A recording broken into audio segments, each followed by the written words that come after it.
La femme verse une larme et la laisse tomber sur la table. La scène a été vue par une mouche, mais ce que la mouche n'a pas réalisé, c'est qu'elle a utilisé la larme pour écrire son nom sur la table. La femme était choquée. Elle ne pouvait pas croire que son mari s'était transformé en mouche. Pour vérifier si c'était vrai, elle a placé sa paume devant la mouche. La mouche a rampé sur la main de la femme. Elle a demandé à la mouche si c'était son mari. Et la mouche a hoché la tête vigoureusement. Puis la femme a demandé comment il était mort. Il s'est envolé vers un magazine et a pointé la photo d'un homme riche. À partir de ce moment-là, la femme a voulu venger la mort de son mari.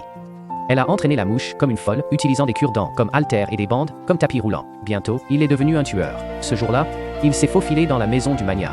Avec son poids, il a fait rouler les cigarettes par terre et les a poussées vers le lit du magnat. À ce moment-là, le magnat, qui jouait avec son téléphone portable, a réalisé que quelque chose n'allait pas. Le feu a failli le tuer. Pour se débarrasser de cette mouche, le magnat a aspergé beaucoup d'insecticides sur la table. Mais la mouche n'est pas tombée dans son piège. Elle a jeté tout l'insecticide dans son eau. Quand il s'en est rendu compte, c'était trop tard. Il a rapidement essayé de se faire vomir, mais la mouche ne l'a pas laissé s'en tirer. Elle a ensuite sectionné les fils. Elle a continué à harceler le magnat, l'attirant vers les fils dénudés. En conséquence, ensuite, le magnat était si effrayé qu'il a scellé toute sa maison. Il ne se doutait pas qu'à ce moment-là, la femme, inquiète pour la sécurité de la mouche, est soudainement apparue à sa porte. Voyant le magnat et la femme se rapprocher de plus en plus, la mouche était consumée par la rage.